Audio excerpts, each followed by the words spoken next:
wabarakatuh. Assalamualaikum, Pak Yai. Selamat datang Iya, kembali ya, Pak, di ya.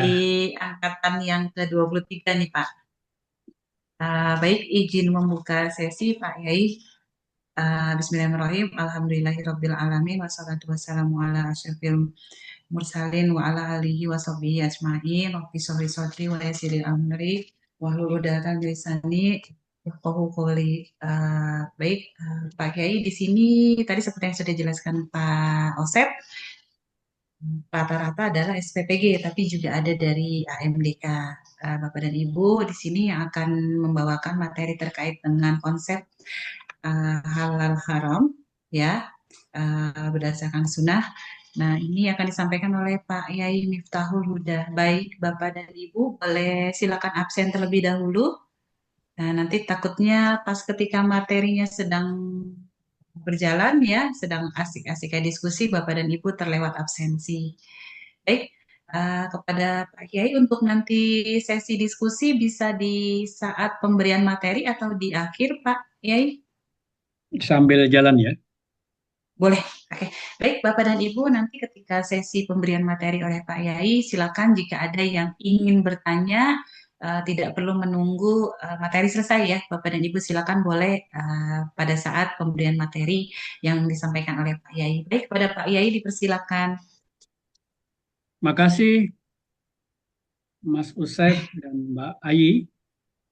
Assalamualaikum warahmatullahi wabarakatuh. Waalaikumsalam warahmatullahi wabarakatuh. Bismillah, walhamdulillah, wassalatu wassalamu ala rasulillah, wa ala alihi wa sahbihi wa man wallah, wa la hawla wa la quwata illa billah, wa ba'du. Suara saya jelas ya, Bapak Ibu semua? Jelas Pak Oke. Yai? Jelas, jelas. Jelas. Suara jelas, Jadi, tapi suasana nggak jelas nih. Siang-siang puasa, kita ngantuk-ngantuknya ini ya, Bapak Ibu semua. Lemah-lemahnya, eh, nggak ada kopi lagi di depan. Makanya kita berdiskusi aja lanjut, jalan tanpa harus menunggu ada sesi khusus untuk tanya jawab. Bahkan nanti saya mulai dengan pertanyaan ini untuk memancing suasana tidak tidak ngantuk ya. Eh, Bapak Ibu semua, eh, kaedah dasar di dalam halal haram itu tergantung ya.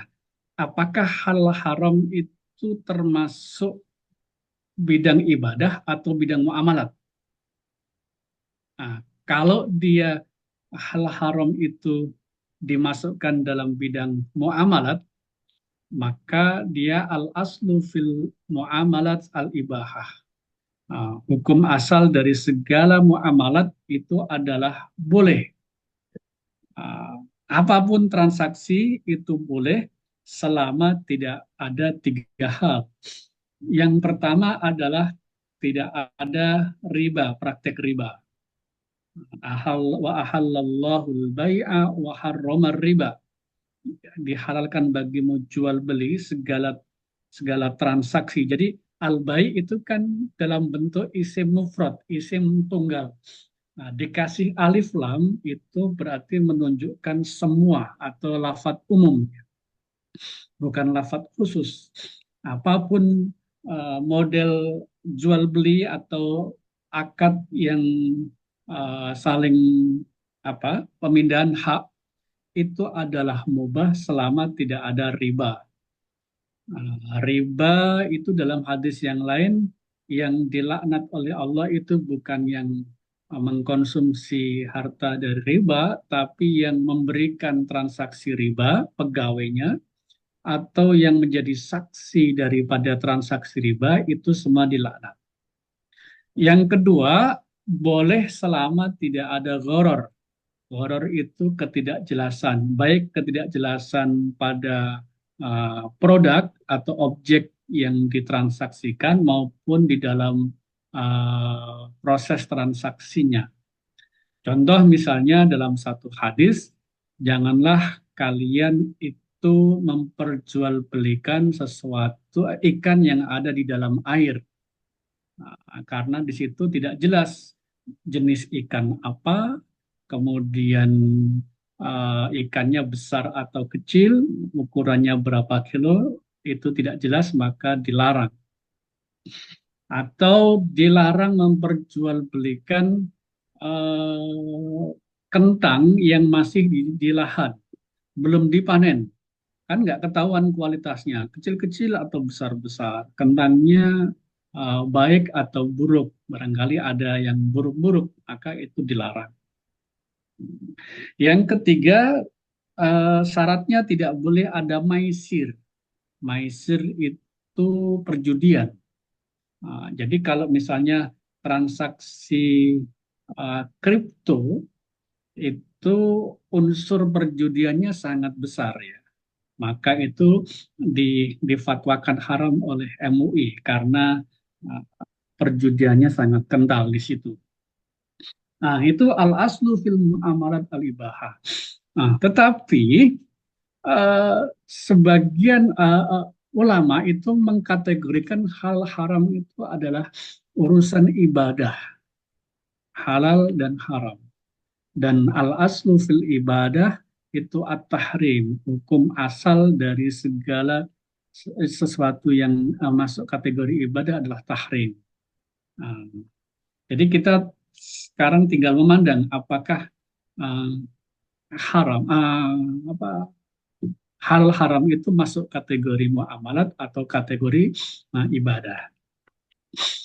Uh, tapi ada kaidah lain yang mendukung bahwa hal haram itu masuk kategori uh, muamalat,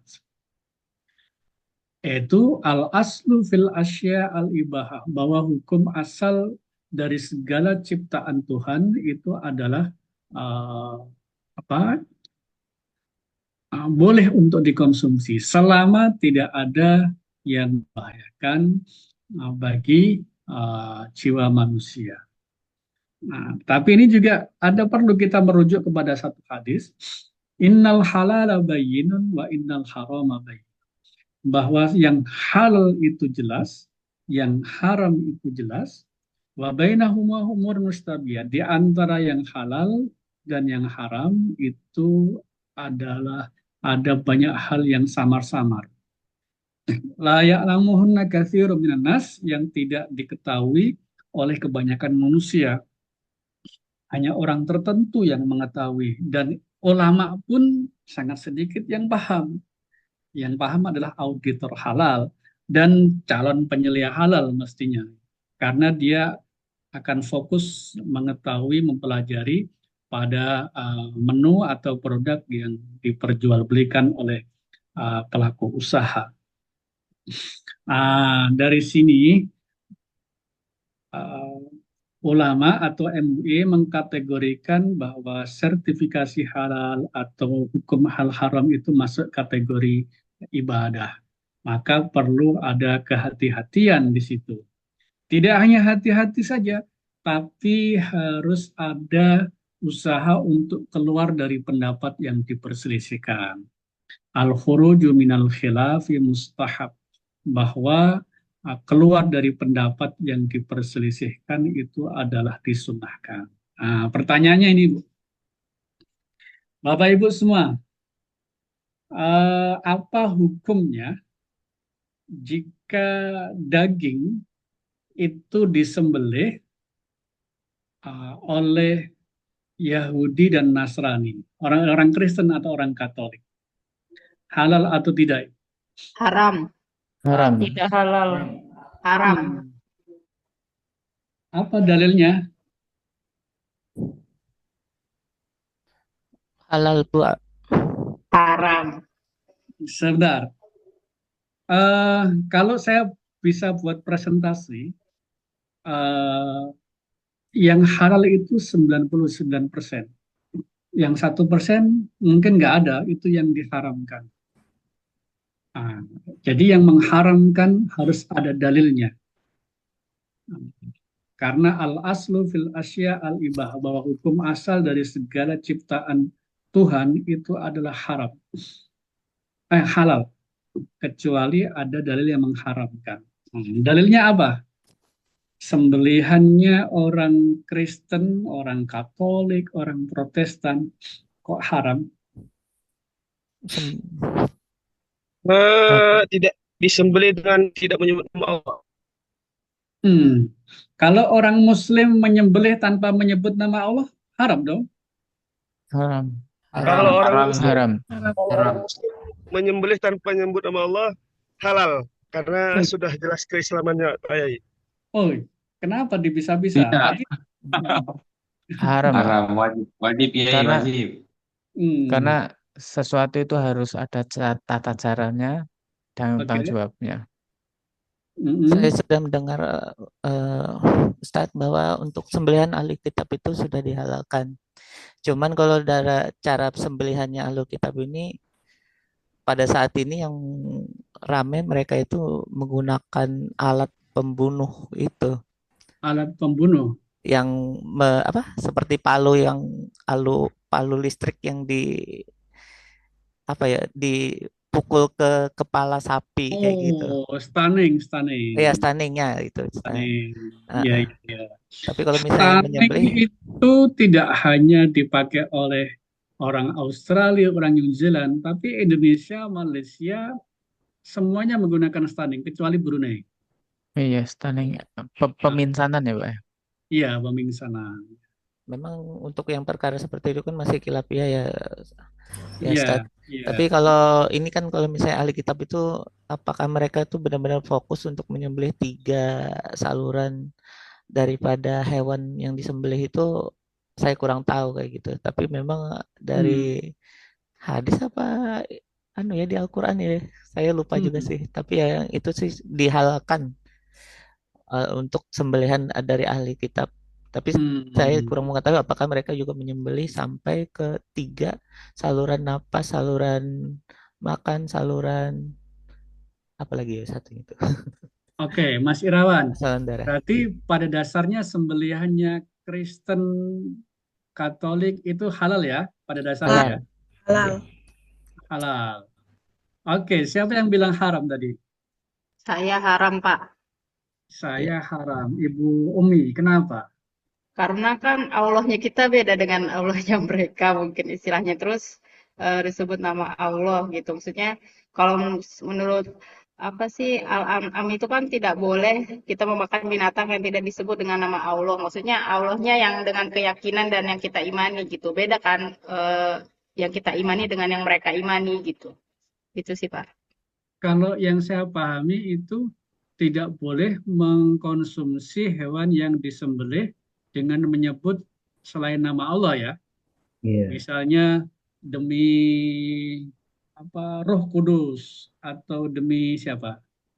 Tuhannya orang Yesus. Yesus. Nah, itu baru haram.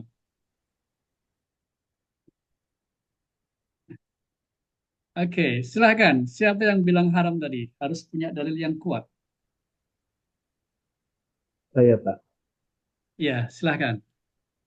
Karena tidak sesuai dengan syariat Islam dengan tata caranya itu. Mana ya dalilnya? Syariat itu kan luas.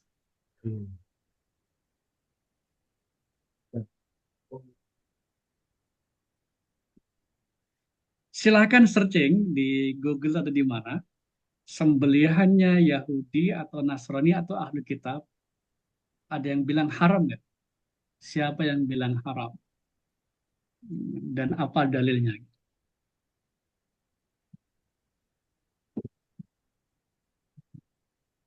Oke, saya kasih waktu 1 menit.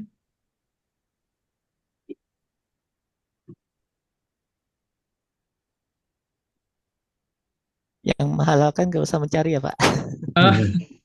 Ya. Haram sih. Mohon ulang pertanyaannya, Kiai. Saya ulang ya. Hukum sembelihannya orang Nasrani, orang Kristen, orang Katolik, Protestan, orang Yahudi, apakah boleh, apakah halal apa haram? Haram. Haram. Haram. Halal. Halo Ustaz. Haram. Karena kan mereka bukan Islam ya. kalau Nasrani. Oke, yang bilang haram tadi yang karena dia menyebutnya bukan nama Allah ya, Iya, tapi beda Allah. Allah. Mungkin mereka bilang Allah, tapi bukan Allahnya. Tidak, kita tidak berbeda keyakinan gitu loh, Pak. Oke. Mereka juga kan bukan la ilaha illallah, bukan Muslim gitu kan. Maksudnya jadi ngomong ke Allah mungkin beda perkataannya gitu dan yang diimani kan beda gitu. Itu juga Atau sesuai sama jangan-jangan menyebut apa dengan Allah nama atau Tuhan apa. Bapa gitu ya. Bapak. Ya, oke. Siapa lagi yang bilang haram? Ibu Umi. Kalau saya misalnya, saya kan Muslim nih, pakai peci loh ya. Muslim. Kalau saya menyebut gini, dengan nama apa Tuhannya orang Hindu itu apa? Sang Yang Widi. Dengan nama Siwa. Sang Yang Widi. Siwa gitu. Saya sembelih ini, apakah halal? Haram. Sembelih saya Haram. haram. Hmm. Tidak diragukan sih. Kalau orang Nasrani menyebut Bismillahi, apakah halal sembelihannya? Tidak. Tetap haram. Wah, Karena karena dia bukan Muslim. Oh, berarti intinya penyembelih harus Muslim ya? Iya. Oh, Dan oke. menyebut nama Allah. Coba buka Al-Maidah ayat 5.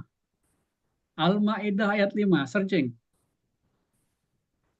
Al-Maidah ayat 5. Sudah, Pak. Bahwasanya Allah Coba. salah seorang dari yang ketiga. Apa terjemahannya? Pada hari ini halalkan bagimu segala yang baik-baik. Makanan atau sembelihan ahli kitab itu halal bagimu. Dan makananmu halal bagi mereka.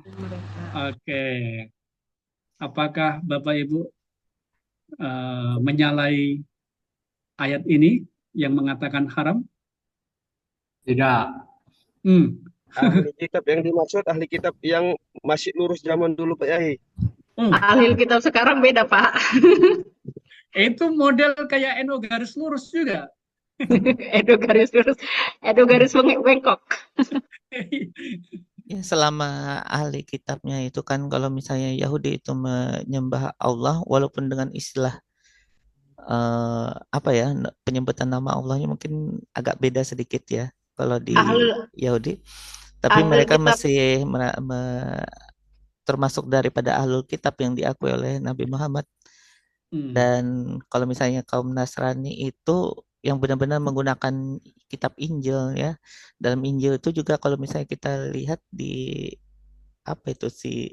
yang Kododonditan itu ya, yang sering membuka-buka kitab Injil bahkan Taurat, yang masih mengucapkan la ilaha illallah versi Yahudi ataupun versinya umat Yesus saat itu, ya kita harus mengakui bahwa sembelihan mereka itu halal. Seperti itu. Oke. Apalagi diperkuat bahwa ini kan di Al-Maidah ayat 5 ternyata. Oke. Yang ada ayat itu. Oke, coba kita lanjutkan. Tadi makanan ya. Dan dihalalkan menikahi perempuan-perempuan yang menjaga kehormatan di antara perempuan-perempuan yang beriman dan perempuan-perempuan yang menjaga kehormatannya dari ahli kitab ya. Halal, Ustaz, halal. Halal, berarti kan sah ya menikahi perempuan Nasrani ya. Di zaman kapan itu? Tapi Ustaz, kalau misalnya kita mengarahkan ke Nasrania, untuk Nasrani sekarang memang susah, Ustaz. Tapi kalau memang menggunakan yang disebut orang ahli kitab yang benar-benar menggunakan Injil yang asli, ya bisa kita mengakui bahwa itu untuk bisa dinikahi. Sekarang yang ada di kita aja menemui di Indonesia mungkin ada nggak gitu. Apa kalau di luar mungkin kan sudah tidak semurni yang dulu gitu. Mungkin karena dulu dibilang ahlul kitab, mungkin karena ada Allah menurunkan beberapa kitab kepada nabi-nabi terdahulu sebelum Nabi Muhammad gitu kan. Jadi mungkin masih dikatakan begitu gitu. Tapi kan tetap aja sampai sekarang pun keturunannya walaupun mungkin masih ada, tapi tetap tidak semurni yang dulu. Mereka misalnya kayak menggunakan kitabnya misalnya Injil, nggak ngerti ya, mungkin kitab perjanjian lama, perjanjian baru, nggak ngerti itu. Atau Hmm. mungkin yang kitab-kitab kayak Jabur, mungkin yang dimaksud itu gitu. Kalau menurut saya seperti itu gitu. Jadi Oke. kalau untuk sekarang di masa kita hidup ini kayaknya udah nggak berlaku gitu. Maksudnya ya haram jatuhnya gitu. Kalau kita ngasih motong ayam ke orang Nasrani, ya udah deh haram gitu. Kalau saya Hmm. seperti itu, kecuali kalau kita menelusuri mungkin dulu waktu ya kita tetap setiap ayat itu kan harus dilihat dengan apa asbabun nuzulnya Al-Qur'an tersebut, Kak, ayat tersebut gitu. Hmm. Mungkin peristiwanya seperti apa gitu yang mungkin saya sendiri belum tahu ilmunya gitu, Ustaz. Oke. Inilah wajah keislaman Indonesia, Ibu, yang Iya. berbeda dengan keislaman di Timur Tengah, apalagi di Eropa ya, di Barat ya. Di tahun 2000 sebelum COVID ya, itu lembaga kami LPPOM MUI itu diasesmen oleh salah satu lembaga halal di Abu Dhabi. Nah, salah satu standar yang kita diperdebatkan adalah tentang juleha. Di standar kita, juleha harus muslim. Mereka tidak. Bahwa juleha itu adalah sesuai dengan Al-Ma'idah ayat 5. Tidak harus muslim. Ahli kitab, Yahudi Nasrani boleh sebagai juleha. Artinya sembelihannya orang Yahudi Nasrani halal bagi mereka. Akhirnya kita tetap ngalah karena kalau kita tetap ngotot ya kita tidak lulus ya asesmen dengan LH LHRN tadi, lembaga halal luar negeri tadi. Ini kasusnya hampir sama dengan salah satu isi dari perjanjian perdagangan antara Pak Prabowo dengan Pak Trump itu. Salah satunya adalah terkait dengan hasil penyembelihan. Sembelihan yang di Amerika Serikat yang sudah diasesmen oleh SMIC itu tidak perlu diaudit lagi oleh Halal Indonesia. Padahal di sana kan standarnya beda. Mulai dari juleha tadi udah beda. Kemudian setiap pelaku usaha itu kan dipersyaratkan ada penyelia halal. Penyelia halal itu harus muslim. Mereka menolak penyelia halal nggak harus muslim. Yang penting ada kemampuan dan kompetensi. Termasuk juga standar tentang penggunaan stunning tadi. Stunning di kita itu tidak boleh menggunakan listrik yang untuk hewan ya, bukan untuk unggas.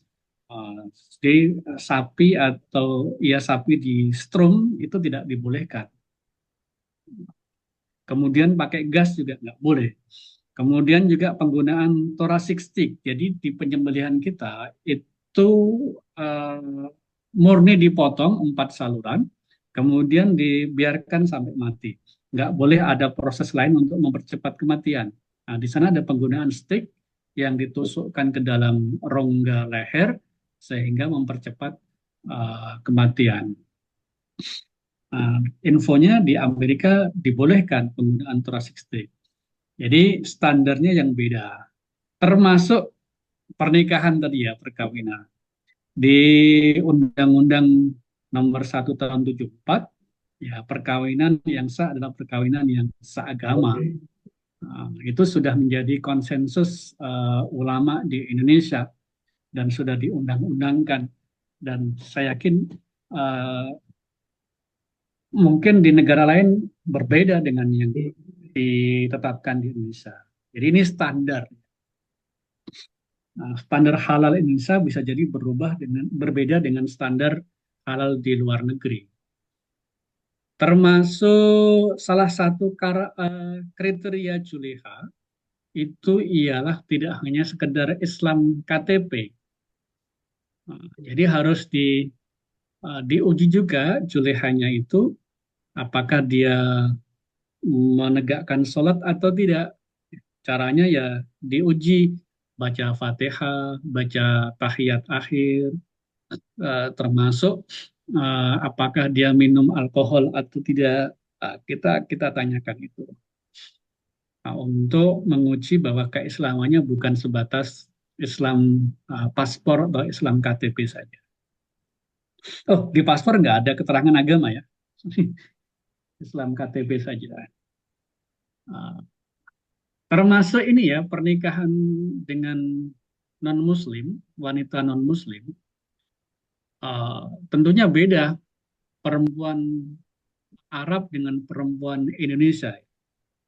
Perempuan Arab itu kan dia tugasnya, kalau zaman dulu itu ya sumur nggak dia ya.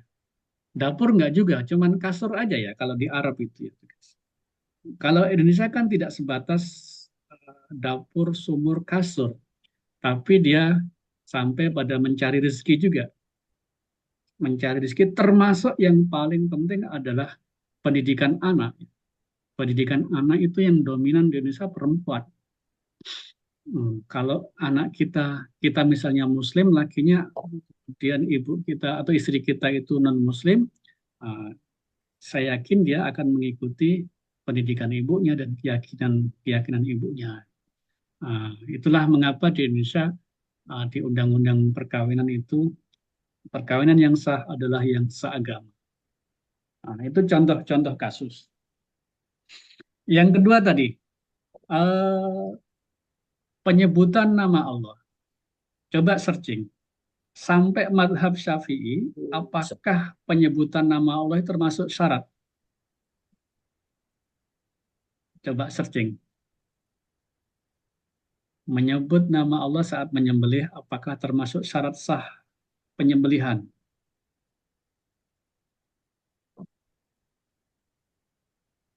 Menurut madhab Syafi'i. Sunnah ya.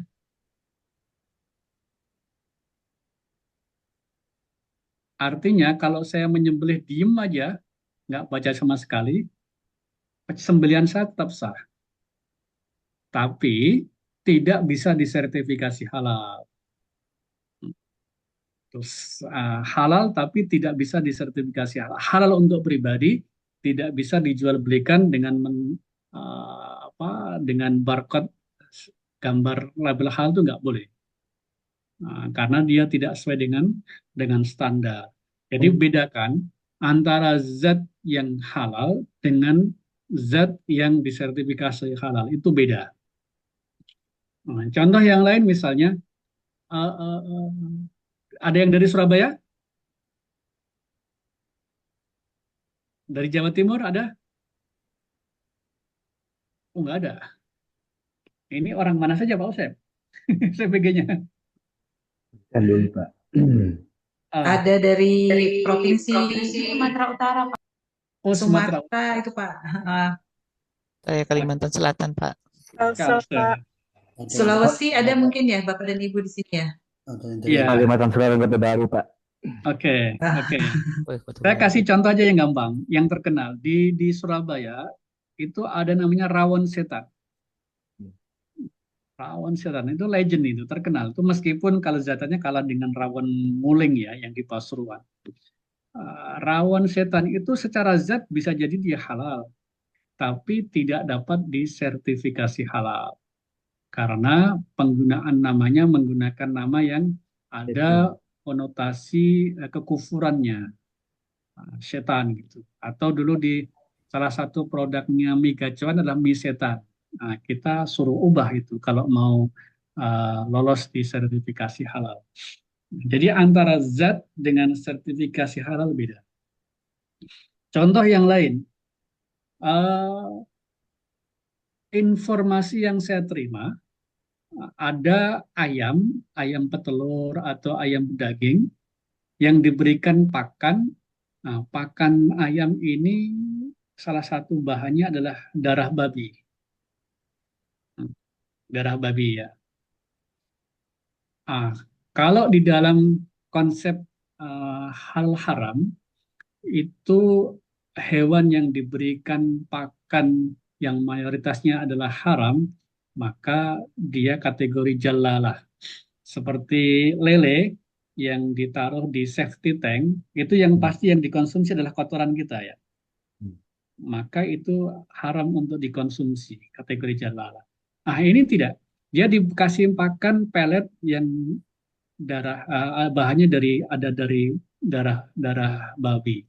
Dan dia nggak mayoritas, yang mungkin sesekali aja atau nggak sampai 50% dari total pakannya.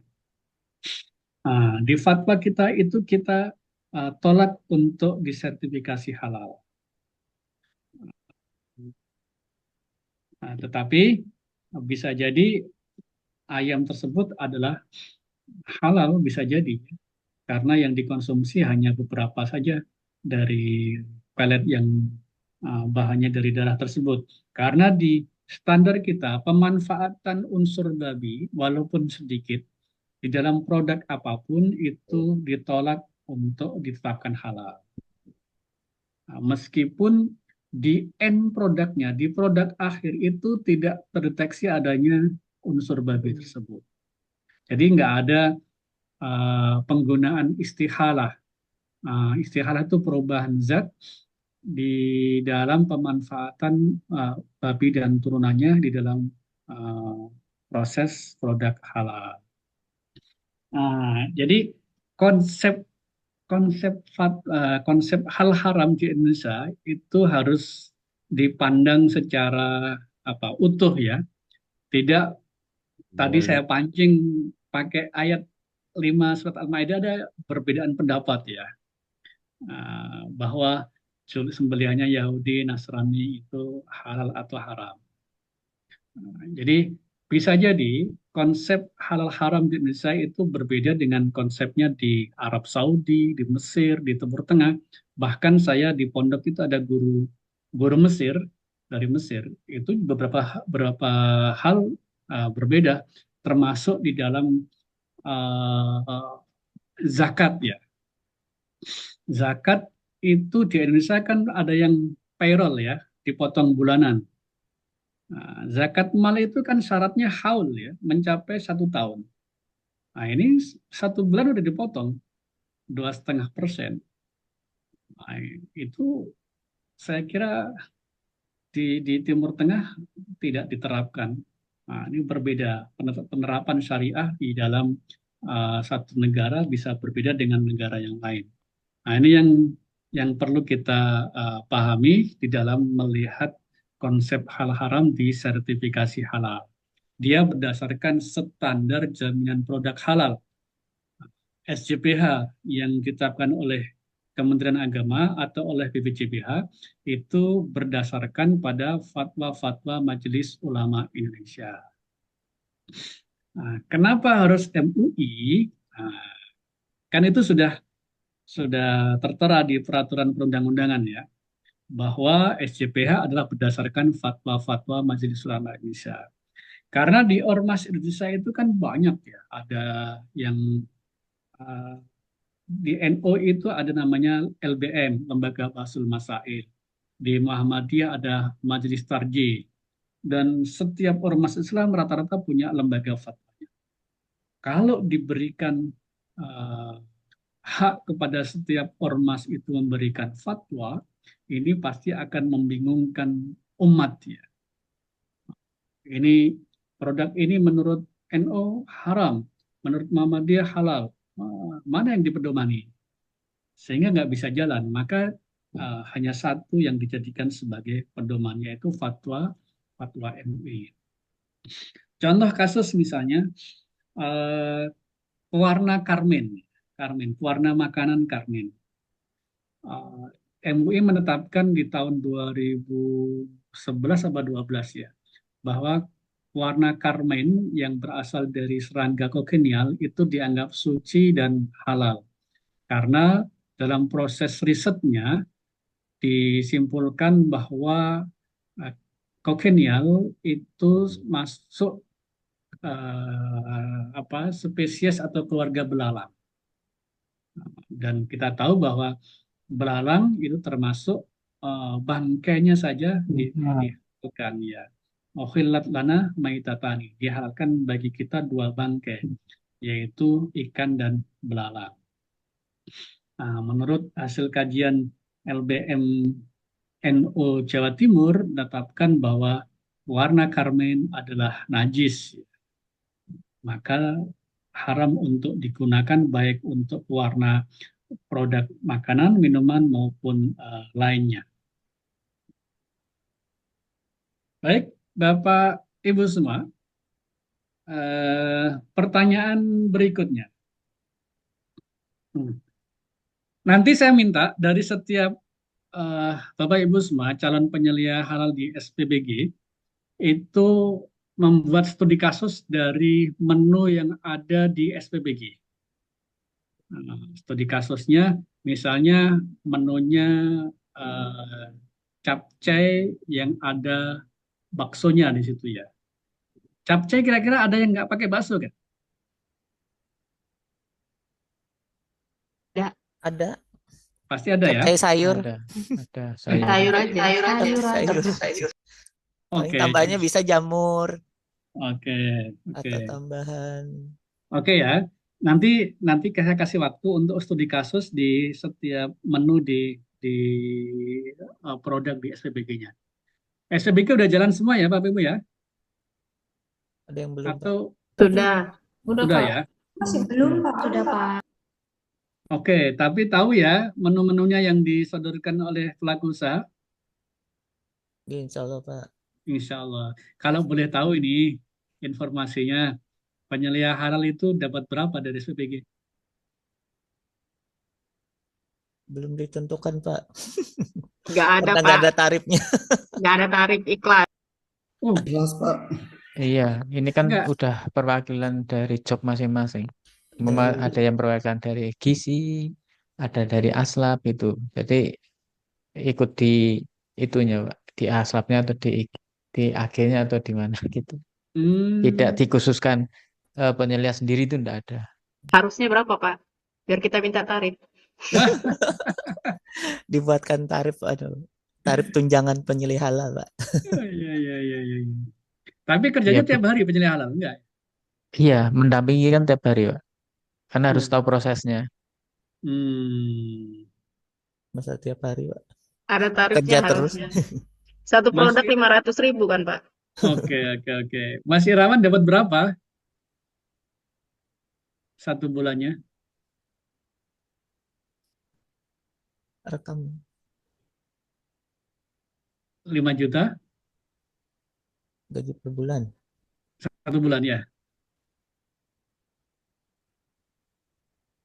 Karena belum jalan, Pak, masih belum dapat, Pak, masih di training nih, Pak. Oh, belum ya. Yang sudah jalan siapa ini? Umi, Bu Umi? Belum jalan, Pak. Ini makanya ikut ini kan belum jalan, Pak. Oh, gitu. Oke. Ikut penyelia halal kan karena belum jalan halal. Kalau udah mungkin nanti bisa dipertimbangkan ada tarif. Oke, yang saya tahu kan drivernya aja dapat berapa ya? Nggak ada, Pak. Ada info seperti itu, Pak. Tapi mereka kan SPPG-nya jalan tanpa sertifikat halal, banyak yang mulai duluan itu, Pak. Iya. Kan penyelia halal reguler aja untuk di daerah ini kan, karena di daerah sendiri kami nggak ada pelatihan, Pak. Jadi ngikut pelatihan online di Halal Institute. Jadi Kang Usep nih luar biasa nih, memberikan fasilitasi yang baik bagi kepentingan umat ini. Oke. Alhamdulillah. Kalau 5 juta berarti luar biasa. Gaji saya kalah gede. Saya PNS itu 4.600.000 ya. 4.600.000. Itu sudah berapa puluh tahun? 12 tahun, lebih 13 tahun. Oke. Untuk diskusi kita, kenapa sih produk atau bahan itu diharamkan?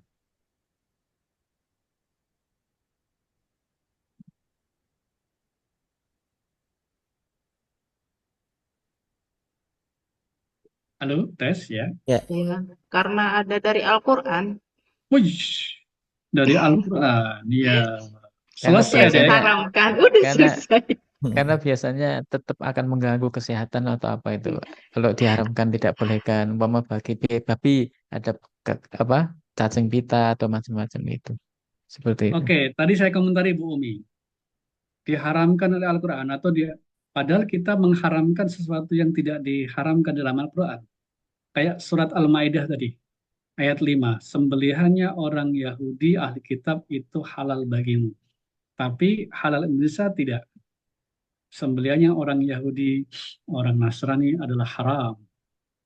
Apakah kita termasuk mengharamkan sesuatu yang dihalalkan oleh Allah? Itu Tidak. termasuk dosa besar ya. Kalau mazhab daripada Islam yang berkembang di Indonesia kan memang bermazhab Syafi'i ya Pak. Saya sudah mendengar bahwa yang di Turki itu kan yang mungkin mazhab Hanafi atau Maliki di sana. Sehingga kalau misalnya kalau di sana itu hewan-hewan laut selain ikan itu diharamkan semua. Nah, kalau di Indonesia beda mazhabnya Imam Syafi'i ya rata-rata mungkin lalu untuk ketetapan MUI yang banyak menggunakan mazhab Syafi'i seperti itu yang adanya yang sudah diterapkan oleh BPJPH seperti itu Pak. Sebentar ya. Gitu.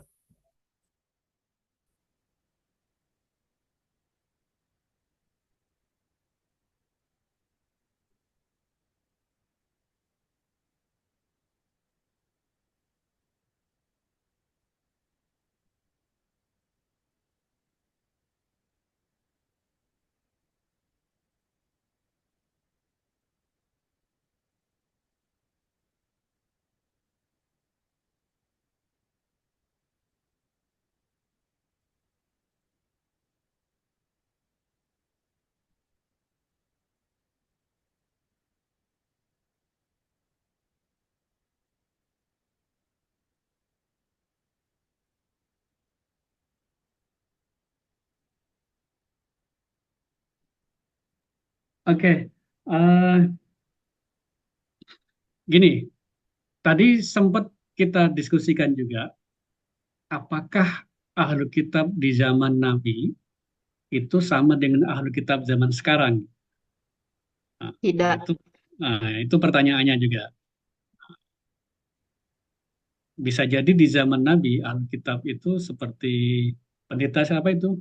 Buhairo atau Bahiro itu yang mengimani Nabi, ya itu termasuk kategori ahlu kitab yang baik ya, yang masih garis lurus tadi bilang. Dari sini kan ada perdebatannya, khilaf ya. Apakah ahlu kitab itu sama yang dulu zaman turunnya Al-Quran dengan ahlu kitab sekarang? Dan kita punya kaidah al-khuruju minal khilaf mustahab, bahwa keluar dari pendapat yang diperselisihkan itu adalah disunahkan. Jadi di dalam konsep halal haram di MUI itu selain kita mengambil pendapat yang penuh dengan kehati-hatian, kita juga menerapkan al-khuruju minal khilaf, yaitu keluar dari pendapat yang diperselisihkan. Sembelihannya, culihannya Yahudi, Nasrani itu kan diperselisihkan dari sisi keakidahannya ya. Maka kita mengambil pendapat bahwa culeha harus muslim. Jadi ini tidak menyalahi dari isi dari surat Al-Maidah ayat 5 tersebut. Sebab kalau ini tidak diurai, kita dianggap seperti menyalahi ayat 5 surat Al-Maidah tadi. Dan salah satu ayat yang lain menyebutkan termasuk kehancuran umat terdahulu adalah yang menghalalkan yang diharamkan oleh Allah dan mengharamkan yang dihalalkan oleh Allah. Itu adalah termasuk dosa besar. Oke, pertanyaannya, kenapa produk itu diharamkan? Jadi kalau berdasarkan Al-Quran hadis, itu nggak bisa dijadikan sebagai standar ya. Berdasarkan penelitian yang banyak terjadi memang zat-zat yang bahan-bahan yang diharamkan di dalam Al-Quran itu terbukti. Walaupun Al-Quran dikeluarkan di masa lalu, tapi selalu memberikan, maksudnya pasti itu bahan-bahan yang dilarang itu karena memiliki hal yang negatif atau buruk, tidak baik untuk kesehatan kita sih, lebih kayak gitu sih Pak. Itu kan semacam manfaat atau hikmah ya. Di dalam syariat itu tidak semua perintah atau larangan itu langsung ada hikmahnya atau berdasarkan hikmah atau manfaat. Manfaat atau hikmah itu kan hasil kajian ya, hasil riset. Contoh misalnya, Allah melarang mengkonsumsi babi. Kenapa babi diharamkan? Nah, itu kan hasil risetnya kan baru sekarang aja. Bahwa dalam babi itu ada kandungan cacing pita, membahayakan, tidak baik bagi kesehatan. Tapi buktinya orang Cina, orang non-Muslim banyak yang konsumsi babi ya. Termasuk di Bali itu banyak saya lihat babi panggang ya. Di Batak mana? Batak Karo juga ada ya. Nah, babi panggang biasa dan sehat-sehat ya. BPK. BPK ya. Sehat-sehat ya. Jadi standar tidak baik bagi kesehatan kan perlu diadres juga. Apakah betul itu perlu penelitian. Oke. Kenapa bahan atau produk itu diharamkan? Mungkin karena prosesnya memang tidak sesuai syariat Islam ya Pak ya. Dan ada tercemar najis atau bahan-bahan terlarang. Nah itu mungkin bisa jadi. Contoh misalnya apa? Kayak penyembelihan ayam penyembelihan ayam itu tadi Pak. Misalnya menyembelih dengan alat sentrum, kemudian tidak putus tiga bagian pada lehernya itu. Nah itu kan bisa menjadikan yang awalnya halal tiba-tiba jadi haram karena prosesnya itu tadi. Gitu, Pak. Proses ya. Kemudian tercemar najis misalnya. Tercemar najis. Kurang sterilnya tempat masaknya. Atau contohnya gimana tercemar najis itu, Mbak Rida ya? Rida, Pak, Rida. Tercemar najis. Gini, misalkan tempat masak atau dapur itu dekat dengan toilet misalnya seperti itu. Kan toilet ini kan rawan dengan adanya najis. Gitu, Pak. Kalau menurut saya begitu sih, Pak. Oke, ini lumayan jawaban yang mendekati kebenaran. Oke, silakan. Pak Irawan tadi mulai dengan bagus. Nah, sekarang mulai coba keluarkan.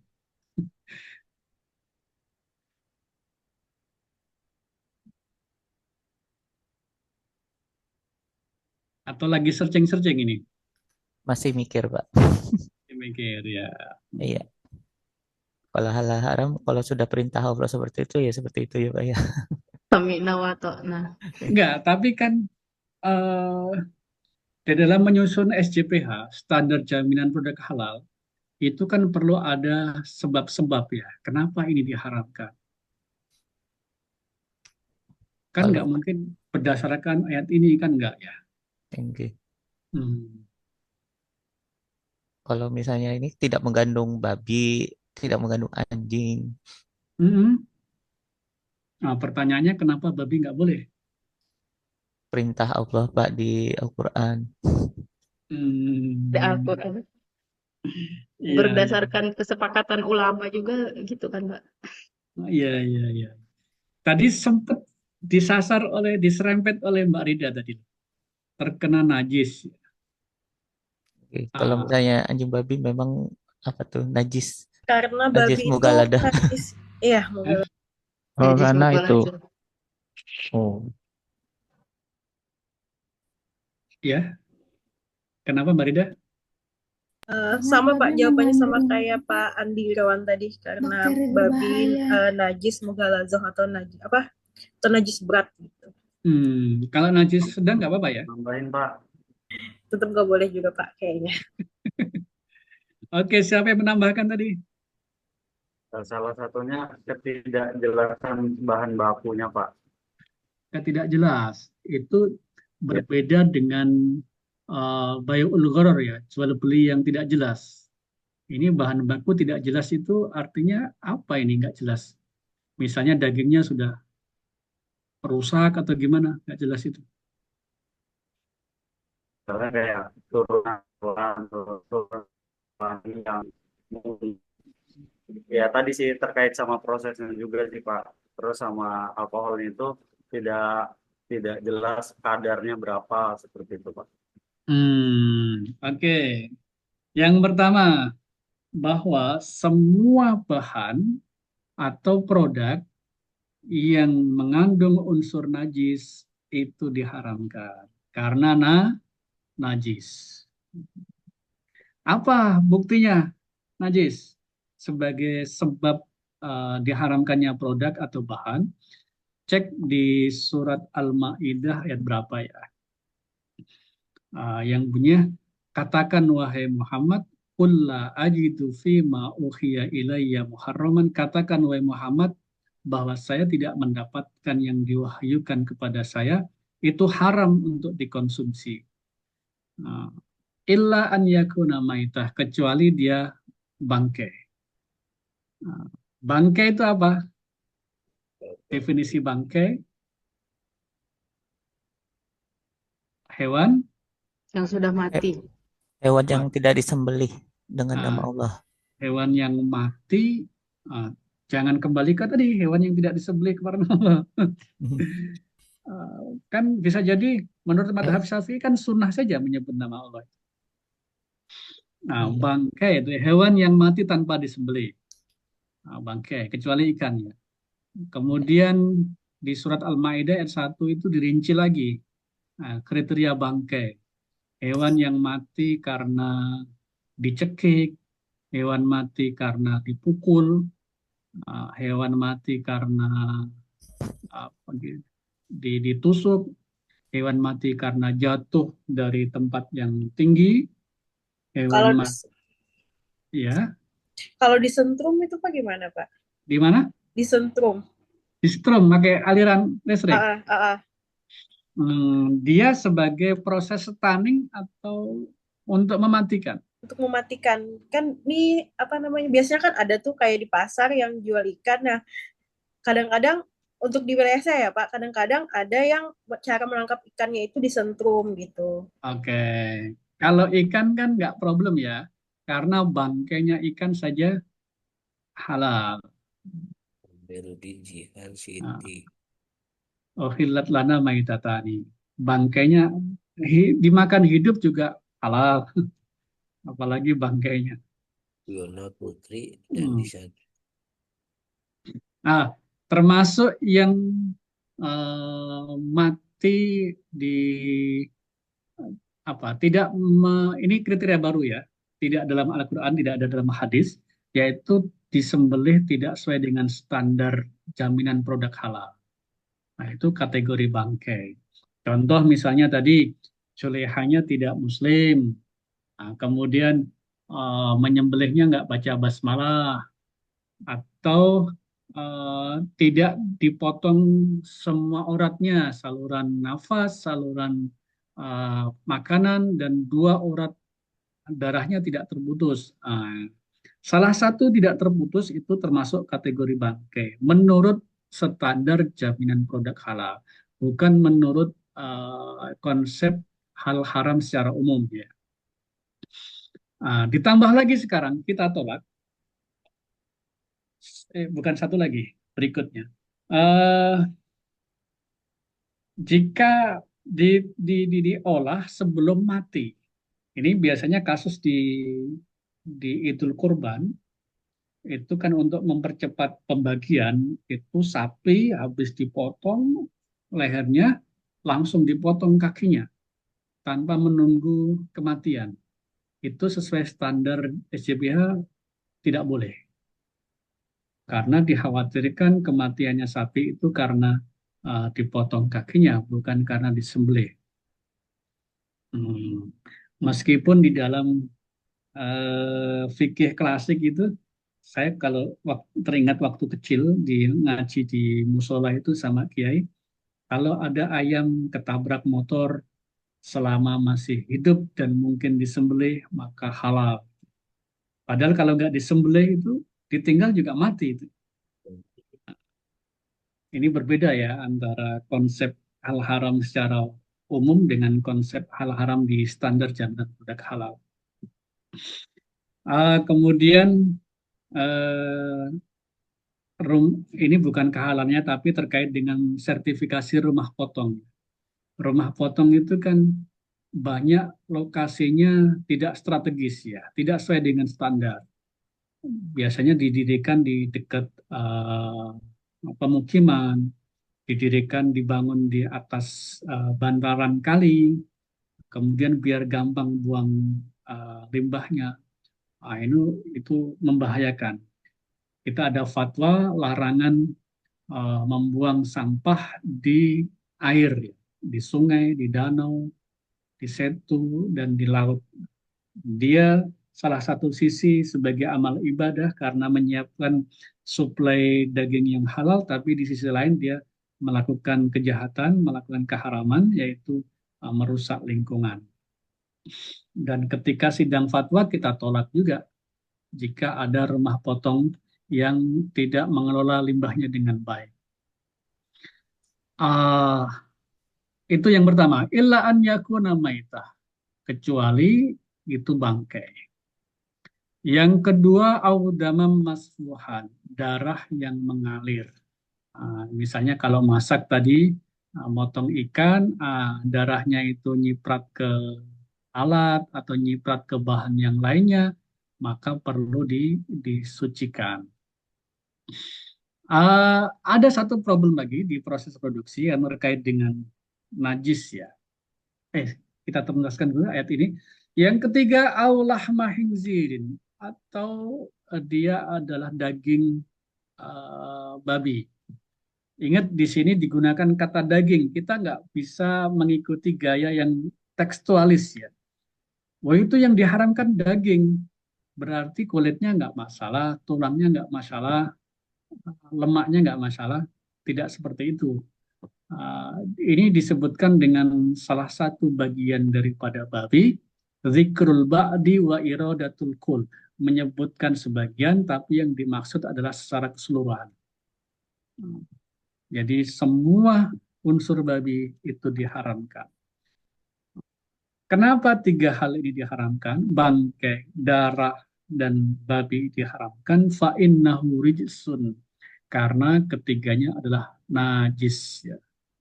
Jadi setiap produk yang najis maka ditolak kehalalannya atau dihukumi haram. Termasuk benda atau bahan atau proses yang menyebabkan ada kontaminasi silang.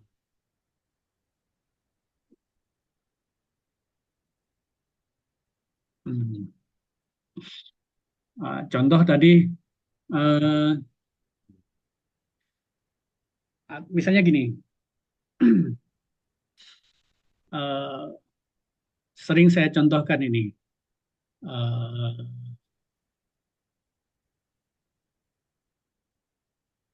sarang burung walet. Sarang burung walet.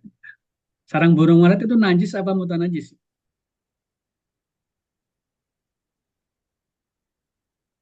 Sarang burung walet, dia najis atau mutanajis? Sarang burung walet itu kan dari air liurnya, jadi tidak najis. Cuma Tidak sering najis. tercampur dengan kotoran, kotoran daripada burung waletnya. Nah itu yang dibersihkan. Dibersihkan apa? dulu kotorannya dulu, Pak. Jadi mutanajis ya? Mutanajis. Oke, mutanajis, terkontaminasi najis. Atau misalnya biji kopi luwak, itu najis atau mutanajis? Mutanajis. Mutanajis. Mutanajis. Kalau kopi biji luwak itu harus ada pembersihan juga kan, Pak. Jadi kan setelah keluar itu dibersihkan, kemudian dijemur dengan sinar matahari yang bisa menghapuskan najis. Artinya kalau dia najis maka tidak bisa diolah. Sama seperti kotoran atau fesis ya. Tapi kalau dia mutanajis, dimungkinkan untuk diolah. Dan pengolahannya adalah dengan pensucian, dicuci, disucikan. Nah, karena dia terkontaminasi dengan najis. Dan cara penyucian itu kalau dalam uh, standar fatwa atau dalam kaidah syariah itu ada 3 caranya. Yang pertama dengan air yang banyak. Air yang banyak itu batasan minimalnya adalah 2 kullah. 2 kullah itu kurang lebih 270-an liter ya. Kurang lebih 270 liter. Nah, itu pun juga disyaratkan air tersebut masih terjaga kesuciannya. Kesuciannya selama kesuciannya tidak berubah. Ya, berubah itu dari 3 hal ya. Yang pertama warnanya, yang kedua aromanya, yang ketiga rasanya. Jadi kalau misalnya kita punya air toren, tampungan di atas, kita pakai wudhu, kok ada aroma bangkai misalnya. Maka perlu kita telusuri apa yang menyebabkan aroma di air ini. Apakah karena bangkai atau karena daun-daunan yang sudah lama di situ sehingga mau merubah aromanya.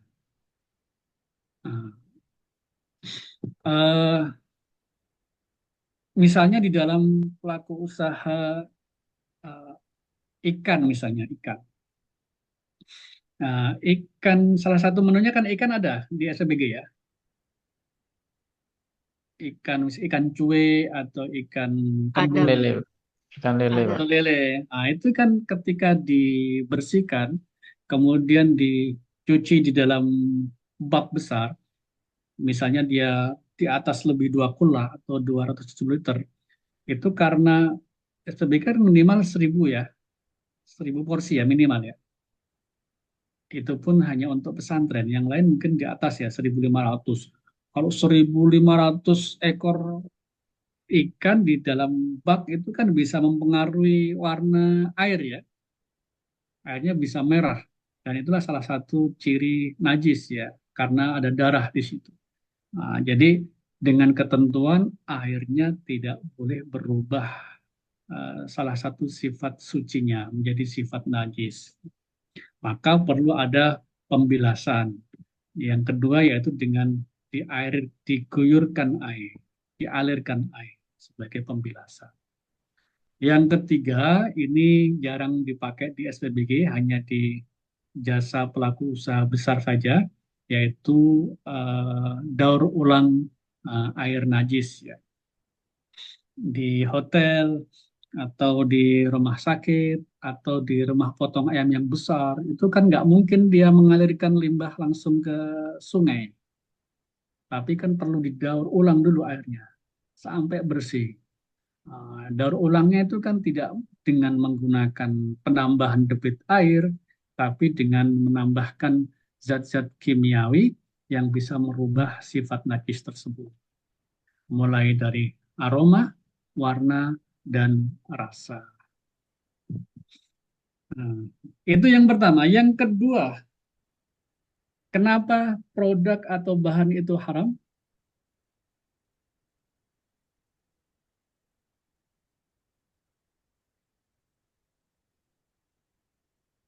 Ayo.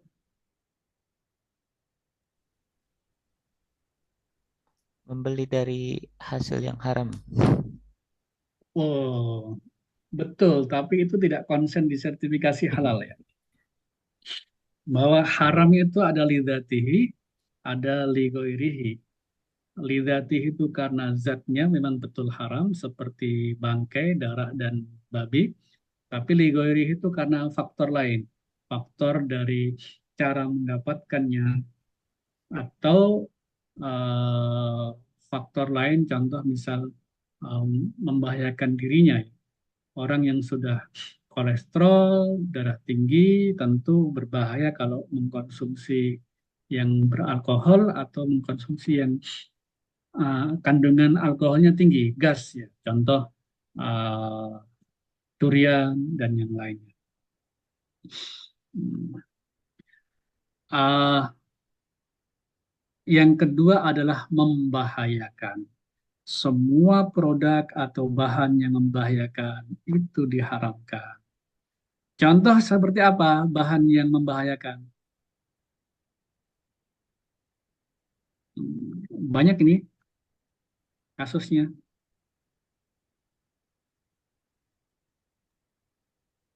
Dikasih pengawet, Pak. Bahan-bahan yang sudah basi, Pak. Dikasih pengawet, ya bakso atau tepung-tepungan itu, cireng, yang lainnya, itu supaya awet dikasih bahan pengawet yang tidak safety ya, yang membahayakan. Contohnya pakai borak. Contoh yang lain selain bahan pengawet, Plastik, Pak. ya, Minyak goreng dicampur plastik. minyak goreng dicampur plastik. Untuk apa itu? Supaya Bisa crispy. crispy, Pak. Di dalam memproduksi apa itu? Seperti Jual gorengan gorengan. gitu, Pak. Jual gorengan. Jual gorengan biar crispy, Pak. Oh, ya. Ada itu ya? Ada, Pak. Baru tahu saya. Karena pasti kalau kita beli minyak kan bercampur plastik sebagai bungkusnya. Iya, Ya, Pak. jadi di penggorengannya itu langsung dilempar aja Pak minyaknya sama plastiknya Pak. Sama Jadi nyampur. plastik-plastiknya, Pak. Pas dipanaskan mencampur kayak gitu Pak. Terkecuali Nanti- karetnya yang dipisahkan gitu, Pak. Oke, membahayakan. Contoh yang lain? Membahayakan.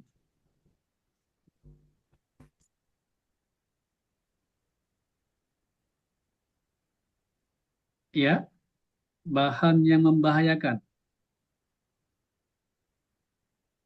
Contoh pewarna ya. Pewarna industri. Boraks, Pak. Ya, Boraks. boraks ya, betul borak. Tadi adalah bahan pengawet ya, borak ya. Nah, ini yang sekarang banyak ini adalah pewarna industri tekstil digunakan untuk pewarna industri makanan. Industrial grade digunakan untuk food grade. Nah, ini yang berbahaya. Dan biasanya kan sama-sama bahan kimia ya, bahan kimia. Dan itu banyak yang sudah mendapatkan sertifikat halal. Tetapi disalahgunakan oleh supplier ya. Jadi supplier itu kan biasanya beli dari produsen bahan kimia yang besar, satu box gitu, berapa kilo. Dia itu untuk warna industri, tapi dijual ke warung-warung pelaku usaha makanan minuman yang kecil-kecil, dipecah menjadi setengah kilo atau seperempat. Dia sudah ada label halalnya, tapi di situ mestinya dia untuk industrial tekstil grade, bukan untuk food grade. Nah, ini banyak kejadian di lapangan karena dari harga juga miring dia. Kalau yang untuk food grade tentu beda, harganya lebih mahal. Nah, namanya pelaku usaha kan usaha ya ingin keuntungan yang besar ya. Nah, tapi membahayakan bagi konsumen. Nah, ini hati-hati. Nah, tapi SPBG jarang yang menggunakan pewarna ya. Yang menggunakan banyak pewarna itu contoh misalnya apa? Makanan apa itu? Makanan puding-puding Pak. Puding, Kue-kue. Puding, Seperti kue-kue gitu, Pak. Ya, termasuk Gorengan juga Pak. Gorengan juga ada yang menggunakan pewarna, Pak. Gorengan pakai pewarna. Iya Pak. Ada juga, Jadi kan Pak. gorengan itu supaya lebih kuning keemasan kayak gitu, supaya lebih indah warnanya itu dikasih pewarna tekstil itu juga Pak, warna kuning. Lebih berkilau kayak gitu.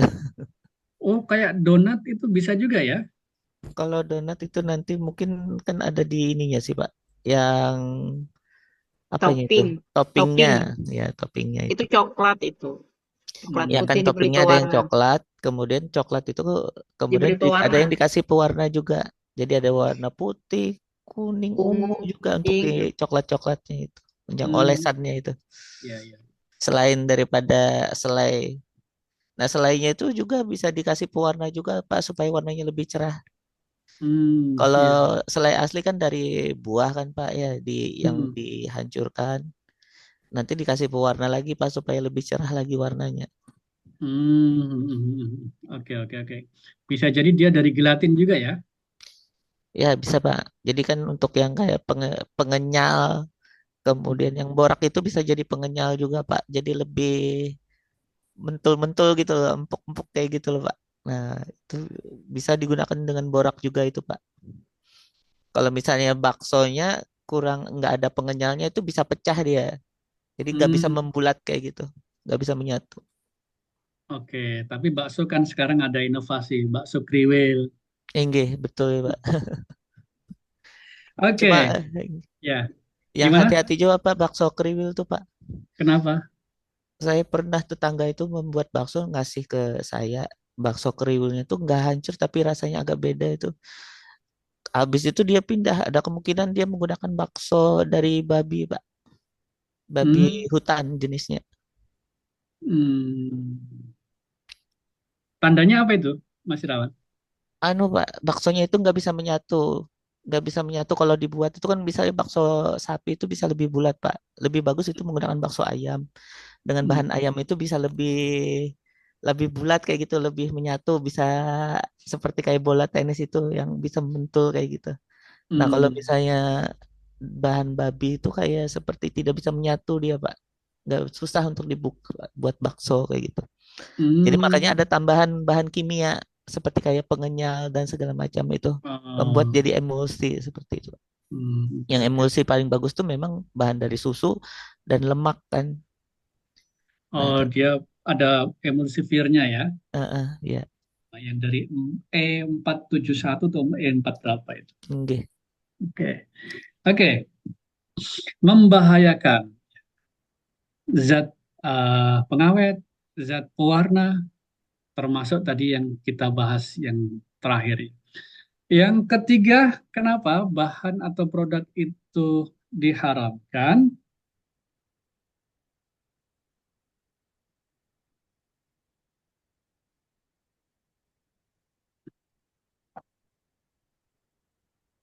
Karena memabukkan, memabukkan. Kullu muskir haram. Kullu khamrin muskir wa kullu muskir haram. Nah, dalam hadisnya. Jadi kalau ada uh, khamr di dalam produknya atau bahannya, maka tidak ada zero toleransi. Maka tidak ada zero toleransi. Artinya 0, sekian tetap haram. Tidak ada toleransi. Di sini ada perbedaan alkohol yang dari industri khamr maupun industri non khamr. Biasanya sih pada dasarnya niatnya pertama pasti untuk membuat memabukkan, baik itu whisky, arak, wine, dan yang lainnya. Dan biasanya metodenya kalau yang dari khamr itu kan dari proses fermentasi buah-buahan maupun yang lain atau dengan metode destilasi. Kalau yang alkohol non khamr kan tujuannya untuk produk bahan farmasi, bahan kosmetika dan yang lainnya, bukan untuk uh, memabukkan. Dan metodenya dia kan pakai sintesis ya. Sintetis apa sintesis? Sintetis ya, tidak dengan fermentasi maupun destilasi. Uh, untuk kandungan alkohol di produk halal itu ada aturannya. Alkohol yang non khamr ya. Untuk produk minuman itu maksimal di bawah 0,5% kandungan alkohol non khamr. Nah, untuk produk yang lainnya tidak ada batasan maksimalnya, dengan catatan tidak membahayakan dan tidak disalahgunakan. Contoh misalnya produk obat batuk, itu kan kandungan alkoholnya bisa sampai di atas 10%. Tapi dia kan karena bukan minuman, tapi obat-obatan, maka diperbolehkan. Yang kedua, contoh misal tape ya. Tape itu kandungan alkoholnya bisa sampai 8 sampai 9%. Tapi karena dia bukan minuman, tetap dihalalkan, tetap halal. Selama tidak dipisahkan antara air tape dengan tapenya. Pertanyaannya contoh misalnya wedang tape.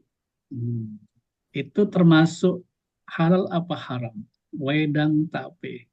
Halal. Ah, Halal, Pak. Kenapa halal?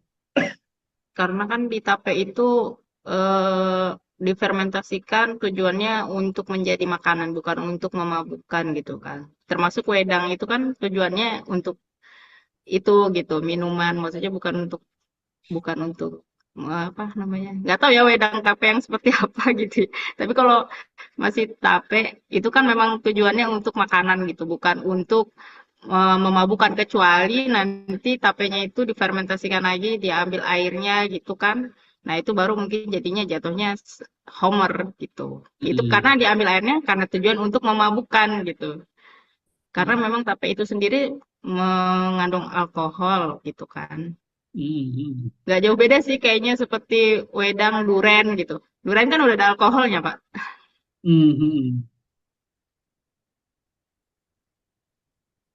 Cuman beda kalau tape difermentasi. Kalau kayak duren gitu kan nggak perlu difermentasi. Memang udah ada alkoholnya, tapi itu nggak haram kan. Oke. Eh,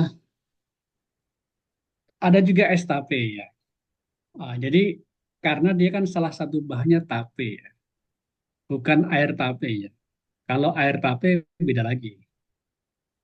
Tadi pada kita sebelumnya kita bahas bahwa tape jika sudah dipisahkan maka tidak lagi menjadi makanan, tapi airnya menjadi minuman air tape. Ketika membuat es tape itu kan bahannya tape, bukan air tape. Beda lagi kalau air tape sudah dipisahkan sebagai bahan, nah itu sudah masuk kategori melebihi batas maksimal, yaitu di bawah 0,5%. Ya, kalau misalnya makanan tape ya, saya sebenarnya sih penggemar tape ya Pak ya. Baik tape ketan atau tape singkong kayak gitu. Dan saya kadang-kadang makan itu yang mungkin yang kalau lagi pengen tuh yang misalnya 1 kilo sendiri sanggup kayak gitu. Dan tidak ada merasa mabuk. Cuman ya kalau mungkin ada agak panas-panas badan aja yang lebih yang terasa kayak gitu. Tapi nggak ada yang kayak seperti kesan orang mabuk tuh nggak ada, Pak. Cuma saya nggak pernah juga sih minum air tape yang khusus air tape yang sudah dipisahkan kayak gitu. Apakah efeknya sampai memabukkan? Tapi kalau dari makanan ini, saya rasa misalnya durian pun kalau dimakan terlalu banyak kayak gitu, nggak sampai saya merasa seperti mabuk kayak gitu. Apakah itu salah satu alasan jadi tidak ada pengharaman di tape atau memang cuma saya sendiri aja yang tahan kayak gitu ya?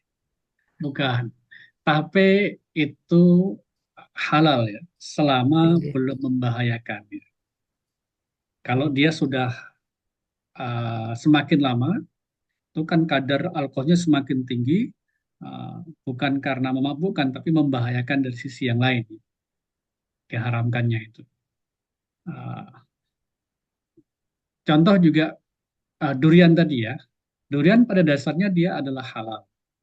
Tapi kalau sudah kebanyakan, kan bisa jadi membahayakan. Dan diharamkan baginya untuk menambah lagi. Bukan haram karena zatnya, tapi karena efek lain, faktor lain. Demikian Mas Irawan. Yang kasus terbaru ini yang nabis tuh Pak ya Pak? Kan Nabit air ya. kurma. Air Air kurma kurma itu. kenapa? Nabis itu kan Pak, kan ada sudah yang membuat sertifikat halal untuk air kurma nabis kayak gitu. Itu kan yang standar pembuatannya cuma kurma dicelupkan, direndam dalam air kan Pak ya kayak gitu. Ternyata pas saya baca dari air nabis itu bisa memunculkan juga alkohol di situ. Bahkan kadarnya bisa lebih tinggi daripada 0,5% kalau nggak salah. Tapi itu halal. Ya tapi Memang kan ada alkoholnya. uh-uh. Kalau air Kan dikasih kalau misalnya ini makanan itu masih dihalalkan. Tapi kalau misalnya bentuknya jadi air tape dan mungkin juga air kurma ini kan juga beralkohol kayak gitu nah. Iya, iya. Jadi kalau sudah dipisahkan dari kurmanya, dipisahkan dari tapenya, itu masuk kriteria produk minuman yang mengandung alkohol. Batasannya berapa? Maksimal di bawah 0,5%. Kalau sudah mencapai 0,5%, ya haram. Dia kategori khamr sudah. Nah, jadi kan batasan 0,5% itu dari mana? Dihasilkan dari penelitian bahwa suatu saat Nabi di sore hari itu dibuatkan Nabi ya, yuntabadulahu awal lail atau akhir nahar. Kemudian diminum sampai hatta yusbih, sampai pagi diminum. Di hari kedua sampai malam juga masih dikonsumsi. Sampai pada hari ketiga sampai asar. Jadi 3 hari. Nah, setelah malamnya, jika masih tersisa, maka Nabi memberikan kepada khodim atau menyuruh untuk dibuang. Nah, ini ada dua kemungkinan. Diberikan kepada pembantunya, itu belum ada indikasi sifat-sifat najis. Karena khamr itu kan kenapa diharamkan di samping selain memabukkan dia karena najis. Dari sisi mana? Aromanya sudah menyengat, warnanya sudah berubah, apalagi rasanya. Itu maka jika belum berubah diberikan kepada pembantu, jika sudah berubah maka disuruh untuk membuang. Dari situ diteliti oleh teman-teman bahwa di hari ketiga, di sore hari, itu kandungan alkoholnya di produk minuman itu sudah mencapai 0,5%. Sehingga ditetapkan sebagai standar maksimal kandungan alkohol di produk minuman. Demikian, Mas Andri Irawan. Oke. Yang ketiga karena memabukkan. Yang terakhir karena termasuk kategori hasyarat.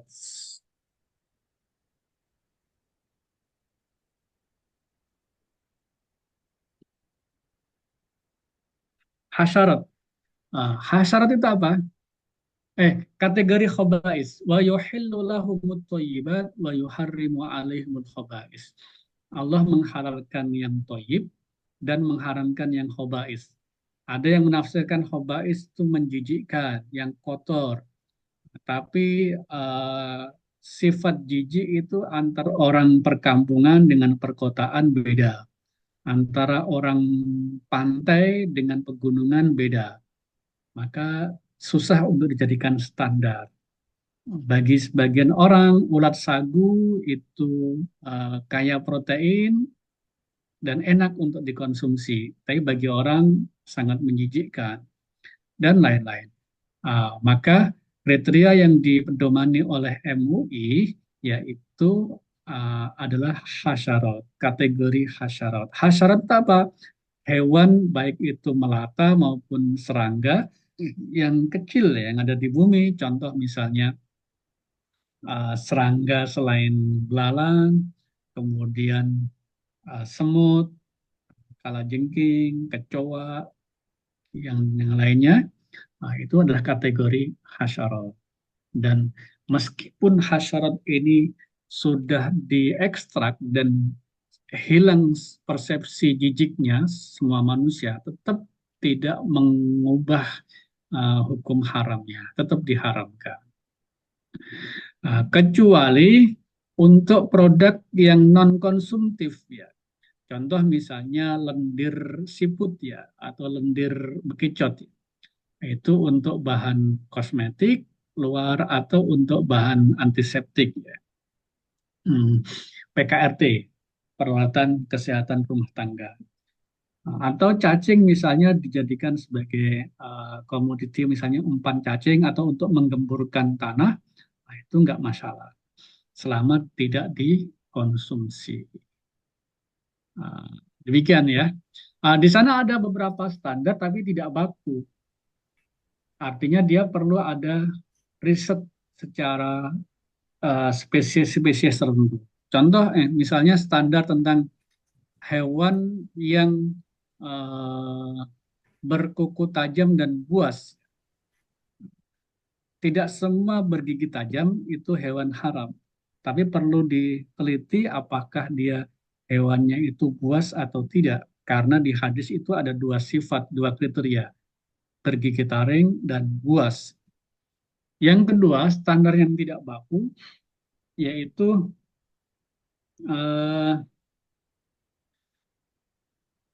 barmai atau amfibi. Hewan yang mampu hidup dan berkembang biak di dua alam.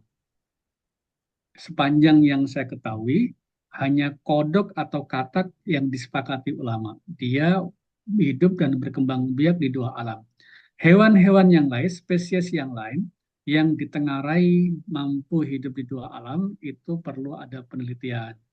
Contoh, racungan, kepiting, kemudian bulus, kura-kura, penyu. Nah, itu apakah hewan laut, hewan air, atau hewan darat, atau hewan air dan darat. Nah, itu perlu ada kajian tertentu. Kita tidak bisa menghukumi dengan kasat mata aja. Wah, itu mampu di darat, mampu di air. Tidak seperti itu, tapi perlu ada riset tertentu. Saya kira itu yang bisa kami sampaikan. Saya kembalikan kepada Mbak Ayi ya, barangkali ada diskusi. Dan kemarin sih saya dikasih waktu katanya sampai jam 14. Apakah betul atau sampai 14.30? 14.30. Sampai 14.30, Pak Oh Yai. baik, 14.30. Oke. Silahkan Mbak Ayi, barangkali ada pertanyaan dari... Bapak dan Ibu, jika ada yang ingin ditanyakan, silakan. Sebentar. Tadi kan saya Coba. bilang, studi kasus ya. Iya.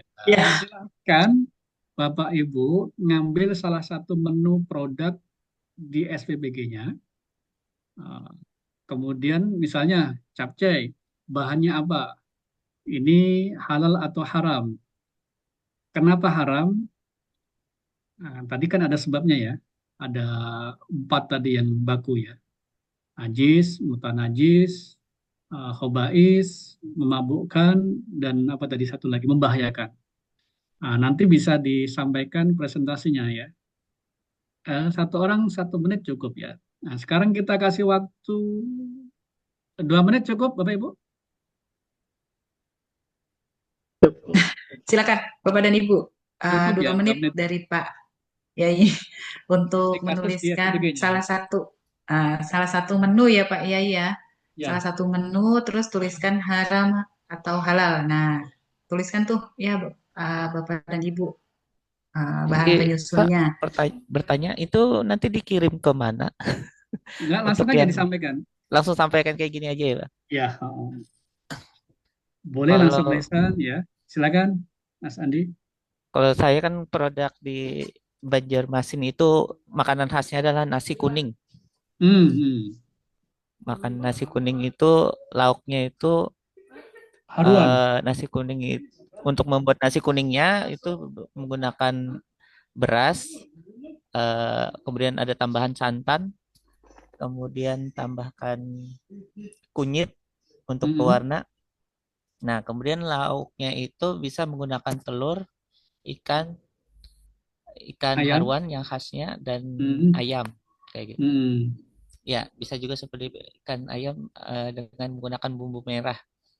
Nah, kalau misalnya beras kan beras seperti biasa sudah standar. Kemudian kalau dia menggunakan, kalau memang kalau rajin dia membuat dari memarut kelapa kemudian diolah sampai dijadikan santan. Misalnya itu direbus santannya kayak apa tuh hasil perasan dari kelapa itu bisa direbus sehingga menjadi santan. Nah, tapi kalau untuk yang cara instannya beli santan instan, Pak. Jadi, tapi untuk membeli santan instan ini harus yang sudah bersertifikat halal.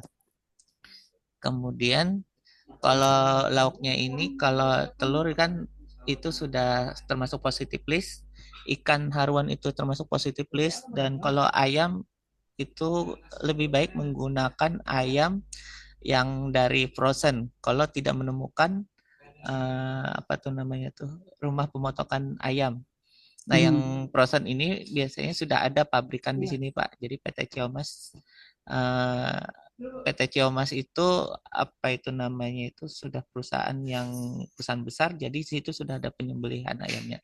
Tapi kalau beli di pasar itu tidak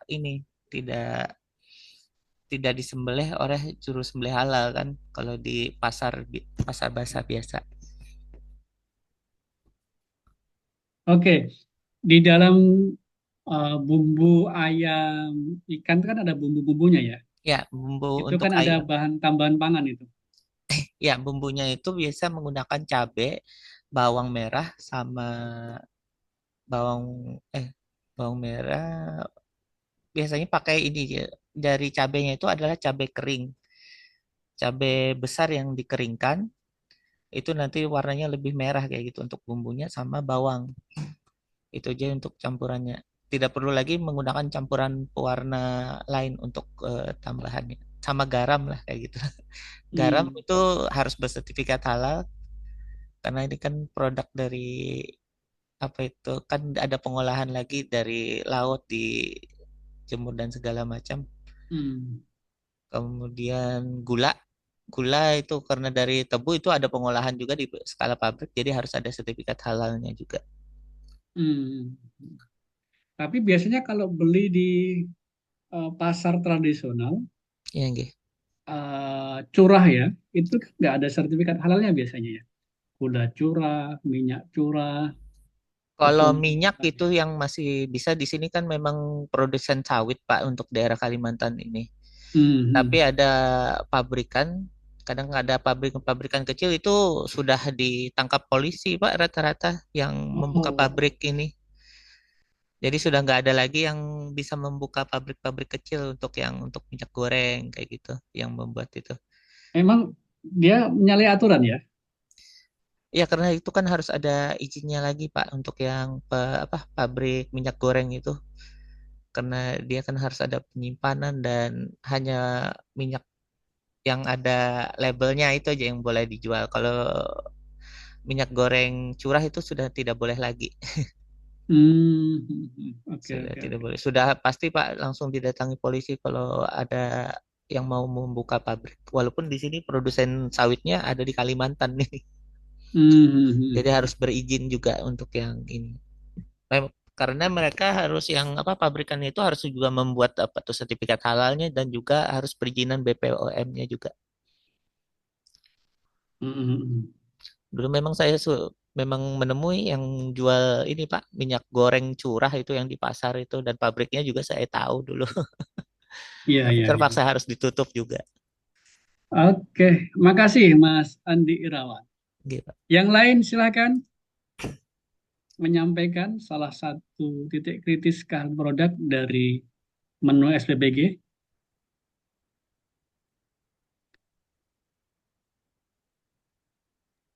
Silakan Bapak dan Ibu. Yang berikutnya setelah Pak Andi Irawan. Saya Johan dari Wonogiri. Pak Johan, silakan. Kita kan biasanya buat ayam, Pak, ayam ungkep seperti itu. Cuma permasalahannya biasanya itu sampai ke customer itu masih ada darahnya di dalam.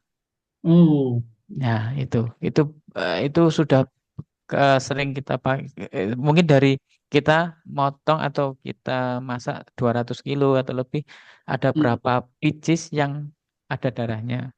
Itu untuk halalnya gimana? Itu kan kalau udah halal, yang penting tidak mengalir, tapi itu memang kayak darah masih segar gitu loh. Tapi tidak semuanya. Paling ada berapa biji seperti itu. Kita kan biasanya kalau apa namanya masak ayam itu 1 kilo itu isi 10 seperti itu. Kadang seperti itu isi 10. Jadi dari 2.500 atau 3.000 biji ayam itu ada 5 atau berapa yang ada darahnya seperti itu.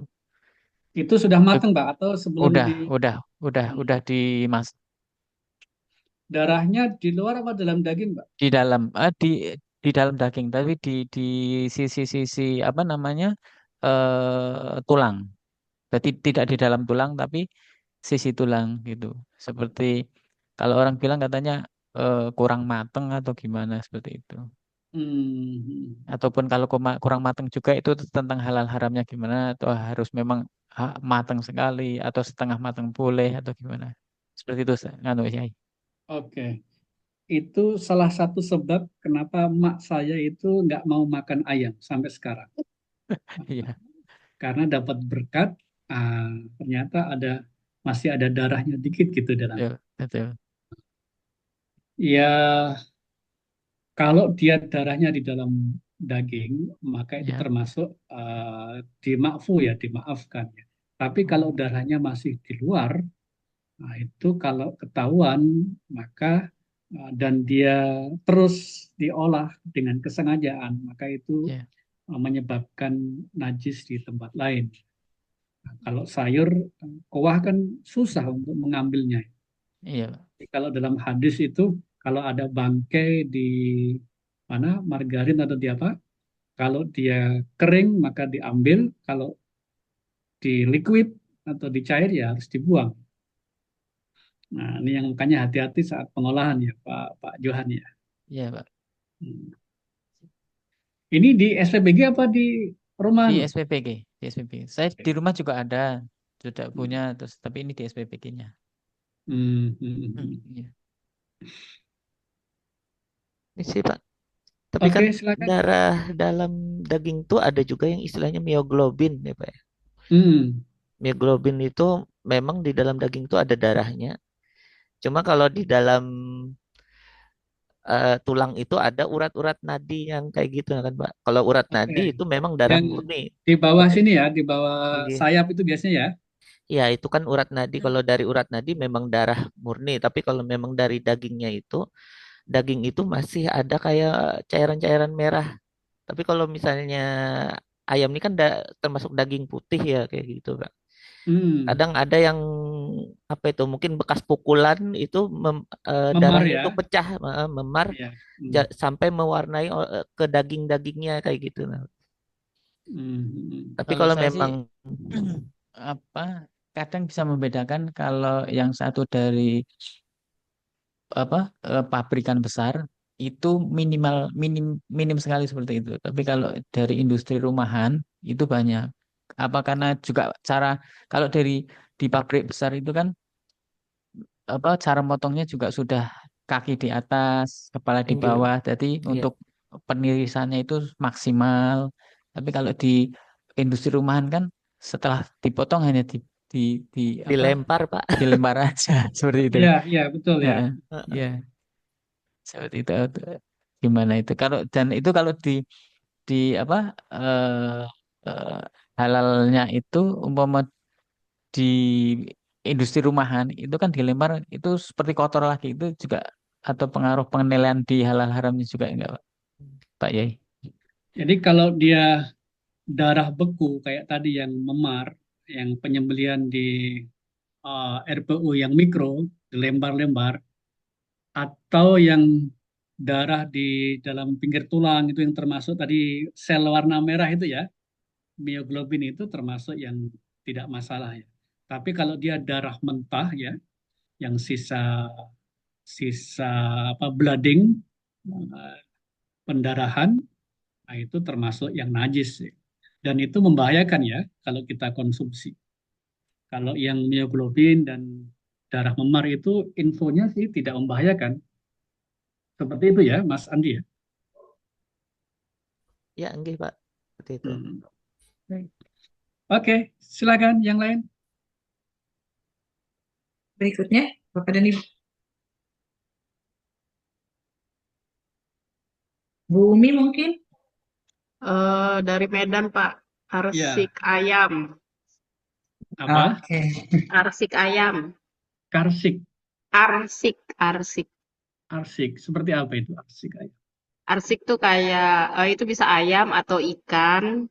Biasanya sih ikan mas gitu ya kan, Pak. Nah, itu dikasih bumbu seperti bumbu kuning sama ada bumbu khas Medan gitu, misal kayak asam, asam cikala gitu istilahnya bumbu-bumbunya tuh. Terus ada ikan sereh, ada daun jeruk, bunga kecombrang, terus ada bawang-bawang Batak kayak gitu, terus ada kacang panjang gitu. Pakai terus rasanya ya tetap garam atau apa MSG gitu mungkin yang diperlukan kehalalannya. Ya kalau itu bisa diganti ayam atau ikan biasanya gitu kita Pak.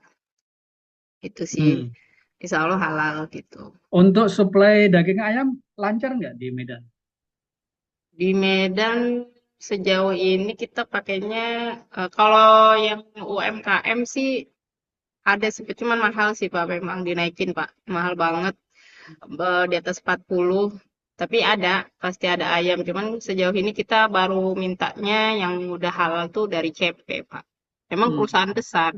Cuman gitu sih Pak, balik lagi, kita kalau ngambil yang kecil, pemotongan yang kecil itu, mereka dimintain serti halal tuh lama banget. Berminggu-minggu, berbulan-bulan, iya Bu, iya Bu, iya Bu, iya Bu, gitu.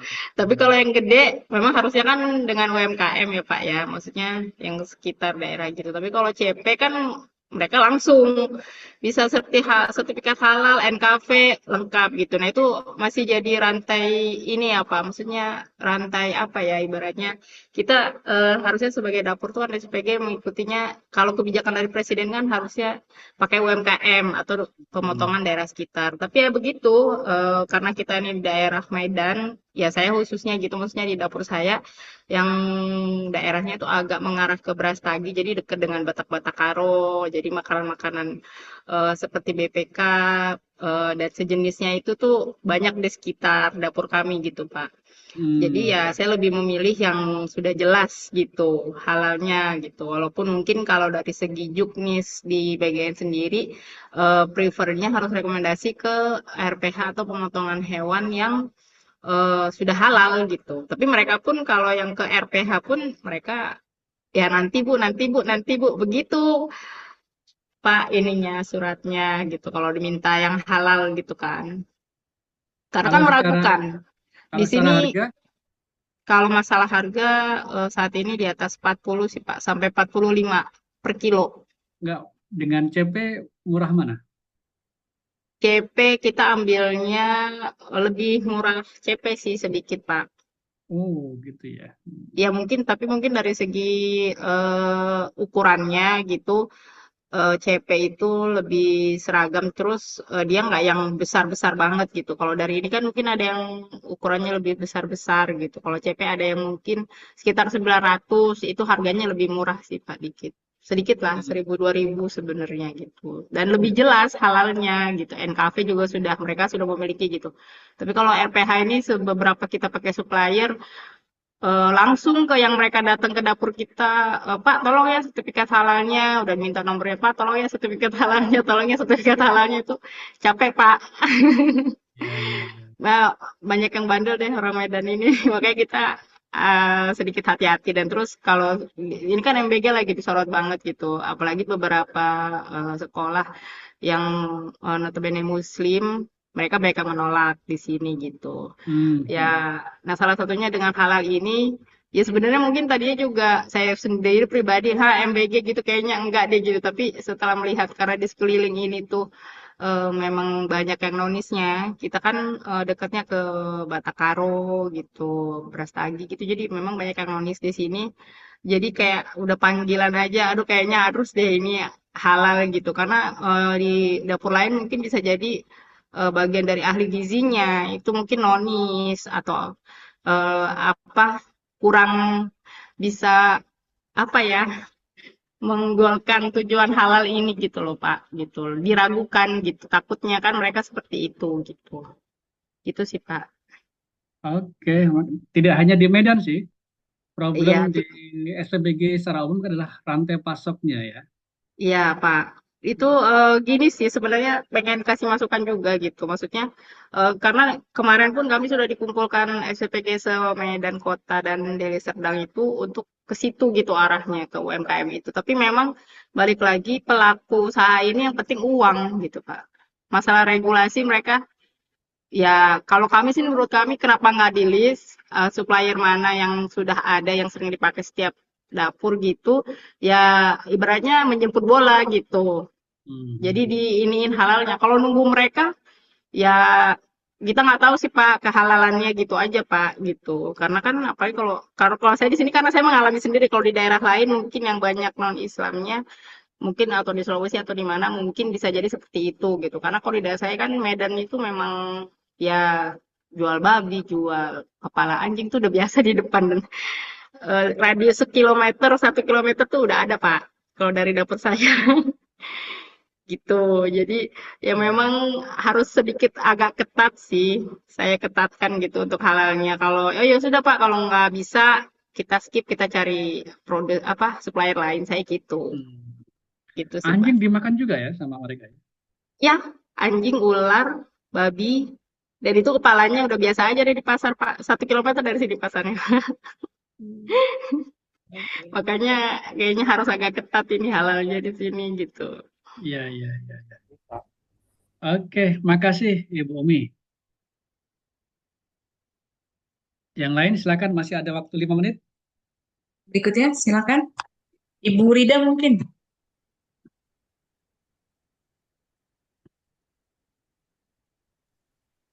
Atau ditunjuk kayaknya Pak. Iya, mangga, Ya mangga. ini. Oh ya. Itu sudah Mungkin break. Oke, Bu Rida. Silakan. kalau saya sebenarnya ini dapurnya masih belum beroperasi. Jadi mungkin sedikit konsultasi aja ya Pak ya mengenai apa menu-menu yang nanti akan saya coba tawarkan kepada pihak SPPG-nya gitu.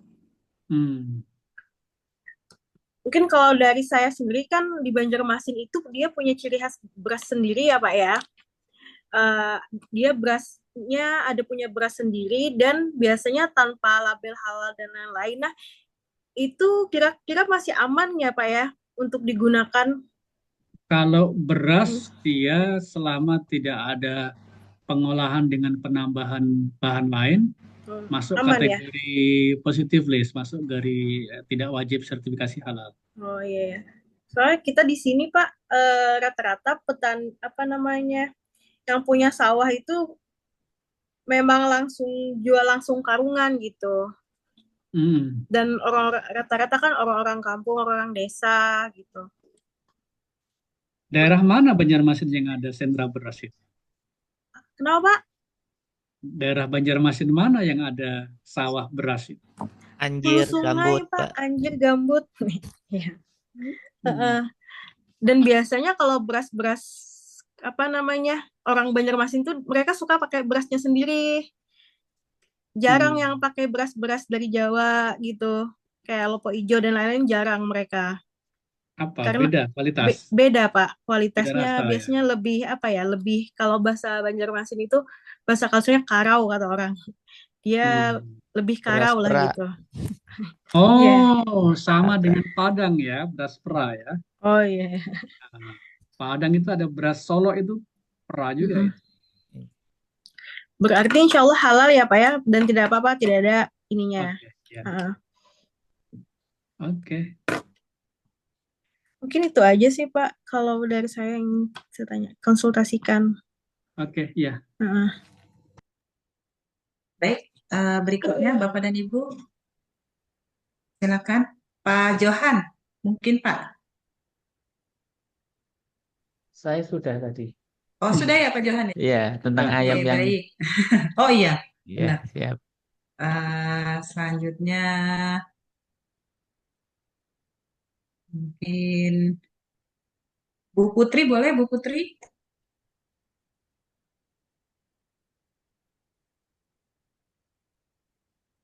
Oke, waktunya habis Atau ya, kalau nggak ada.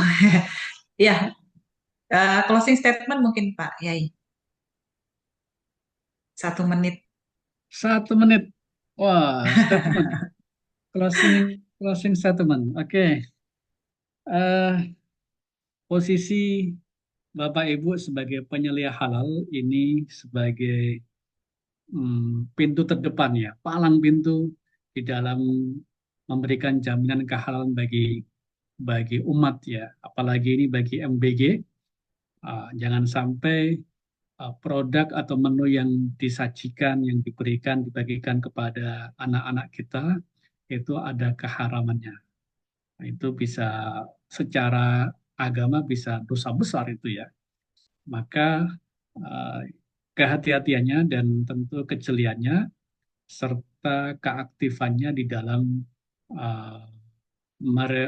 mereview atau meneliti apakah produk yang disajikan oleh SPBG itu benar-benar halal atau tidak.